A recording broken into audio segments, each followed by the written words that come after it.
Yo, what is up YouTube? It's your boy Nick here, back at it again with the new build video. Today, I'm giving you guys something a little special. I usually may put stand-in builds, but today we're playing a little bit of Magic DK and showing off the Magic DK build. Let's get right into the build, boys. Alright, so first off, I'm using Zons.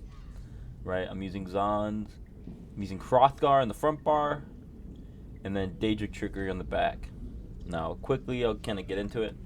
So, back bar is where you proc your Daedric Trickery. If you don't know what the Daedric Trickery set is, it gives max health, max stam, magicka, and then when you deal damage, you gain one of the 5 random buffs, major buffs for 21 seconds every 9 seconds. Eligible buffs are Expedition, Protection, Mending, Heroism, and Vitality. Now, all those buffs are fantastic on a DK, right?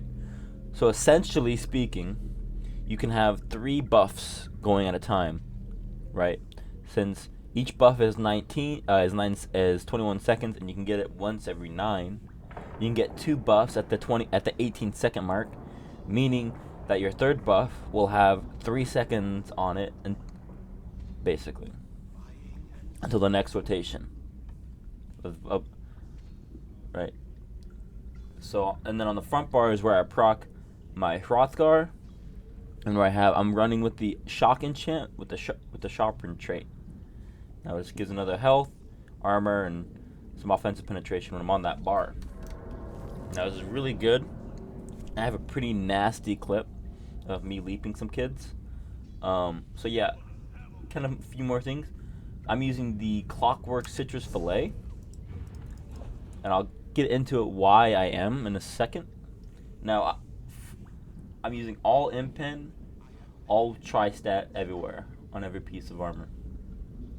Right. Now the reason I'm doing that is because I need the stamina really, right? And when I was playing this build, I was running out of magicka, or I didn't have enough damage when I was going to be with Sugar Skulls because I needed to get regen glyphs. So what I did, I put on the Atromundus, ran Clockwork, and then I'm doing all infused spell damage glyphs. That plus Malakath, it's a lot of damage. Right. A few more things. I'm using tri-stat pots almost all the time, almost exclusively tri-pots. And then if I ever see a Nightblade go stealth, I pop it Essence of Detection. These are really good. And then if I ever need to be like run somewhere or continue a burst combo and there's a bunch of people on me, I use these immovable pots. So let's just get buffed up here. I can show you the spell damage buffed up. Now this is without a continuous attack buff, and this spell damage is going to be active all the time. You're seeing around 4k spell damage all the time. Now this is without continuous, and continuous give you 20%. You'll probably be around 4.5, 4.6. Yeah, so I'll go over the skills real quick. So I'm using Engulfing Flames, great skill, increase your burn damage, kind of need it. Burning Embers, again single target, heal, burst, little tiny burst in the dot. Fossilize is the main way you proc Hrothgar. And then Molten Whip, can't say much more about it. It's my biggest burst. And then Cauterize from a heal, and Leap. Now I will say, Leap is currently bugged right now for me. A lot of the time it won't even like show up that I could use it if I'm have ultimate. It's kind of annoying, so I have to keep relogging, but it is what it is. Back bar, I got Igneous Weapons. You could take this off for degen. It's a little cheaper magic. It'll give you a dot. Personally, I just prefer Igneous Weapons. It's a long buff, 54 seconds. I only have to hit it like once a minute. It just helps me keep offensive. I don't have to swap to my back bar to, but degen works just as well and gives you a little more pressure. And I also like this because I can get stamina on demand, so I can sprint, and if I'm running out of stam, I can just pop it. Right. And then I got Coagulating Blood. Can't say more about it. Your magic, you kind of need it. Hardened Armor gives you the shield. I go with rapid regen for the burst heal, for the heal over time. It gets pretty big. It gets to about 21k. Now this can go up even more when I get major mending as well.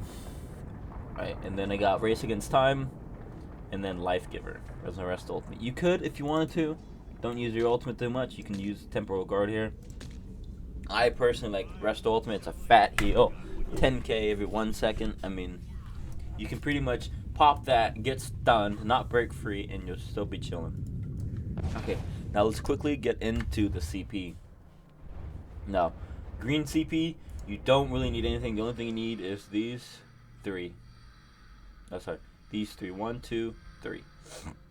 Now, I just do this just because I'm using the citrus, so it lasts a little bit longer, and then I use this so I don't take as much fall damage. Besides that, it doesn't really matter. It's all PvE shit. Let's just we're not going to go into it. Now, blue. This is where it gets a little interesting, right? I'll go with the first slottables first. So I maxed out Ironclad to reduce my direct damage. I increased my Master Arms to increase my direct damage. And then I reduce my single target, AoE, single target that I take. And then Untamed Aggression. Now, some people, including myself, I also like to run Thaumaturge here. Now, I like that. But with Untamed Aggression, it just scales a little bit better with my build right now. The extra 150 spell damage kind of factors into the infused weapon damage spell damage enchants and major sorcery, just scales a little bit better. It also helps my Zons hit harder and all my heals to heal me better, I guess. Right, and then I'll quickly just go over the passives. I want all these maxed, and maxed. This one doesn't really matter. This one doesn't matter. And then here, max out all your passives, really, guys, right? And the next is here. You want this maxed. These don't really matter unless you're healing. So let's go blue. Let's go red. Now for my red CP, I try to focus on sustain and tankiness here. Right. Here I'm use refreshing strike because I sprint all the time, especially when I'm outnumbered. I just dip, pop race against time, and sprint. Now when I do this, while sprinting, you gain 500 magicka. This is really nice, right? Because if I pop a potion and I sprint, my magic goes to 2,600. Without it, 1,900. So you can get your magicka back really fast by sprinting. And see, your stamina goes down, but I pop a couple of these and I have full stamina. So you basically infinite stamina as long as you're able to cast abilities and sprint. Alright, let's get back into it again. So yeah, refreshing stride. And then I use pain refuge because I'm always fighting hella people and I always have not a lot of dots. It's about 20% damage mitigation. This is more realistically like 10% in Cyrodiil, I believe.